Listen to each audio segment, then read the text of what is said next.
তো কিছু মহিলা টাকা পেয়ে বাড়িতে কচি মাটার ঝোল খাচ্ছে, আর যারা টাকা পায়নি তারা ফোনে বারবার নিজেদের মেসেজ চেক করছে।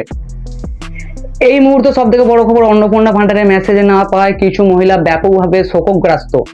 তো কিছু মহিলা টাকা পেয়ে বাড়িতে কচি মাটার ঝোল খাচ্ছে, আর যারা টাকা পায়নি তারা ফোনে বারবার নিজেদের মেসেজ চেক করছে। अच्छा हमको सिखा रिया है। তো নমস্কার, আমি রিপোর্টার ছোট্টু। তো আমি এখন আছি এসো করে খাই ক্লাবের সামনে। প্রচুর মহিলা এখানে, তারা তাদের মাথা ঠিক রাখতে পারছেন না। কিছু মহিলা মানসিক ভারসাম্য হারিয়েছে, অতএব স্মৃতিশক্তি হারিয়ে ফেলার মুখে। कौन है ये लोग,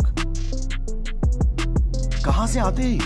ইতিমধ্যে রাঁচিতে ফোন করে জানানো হয়েছে যে কিছু পেশেন্টকে যেন তারা তাদের পাগলা গারদে রাখে, কিন্তু তারা সাফ জানিয়ে দিয়েছেন এই ধরনের কোনো পেশেন্টকে তারা অ্যালাউ করবে না।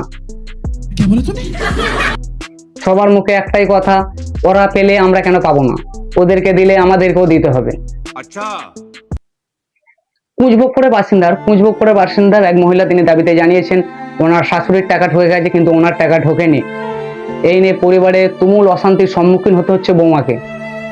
শোনা যাচ্ছে এনার যিনি ফর্ম ফিল আপ করেছিলেন তিনি এখনো পর্যন্ত পলাতক। কেন এমন হচ্ছে, কিসের জন্য এমন হচ্ছে তা দেখতে সরাসরি চোখ রাখুন আমাদের চ্যানেলে। এক মহিলা চোখের জলে ভেসে গেল আমাদের এসো করে খাই ক্লাব। তিনি জানিয়েছেন তিনি লোন করে একটি ফোন কিনেছিলেন রিলস বানানোর জন্য, কিন্তু সেই টাকা তিনি শোধ করতে পারছেন না। दुख का खत्म नहीं होता बे।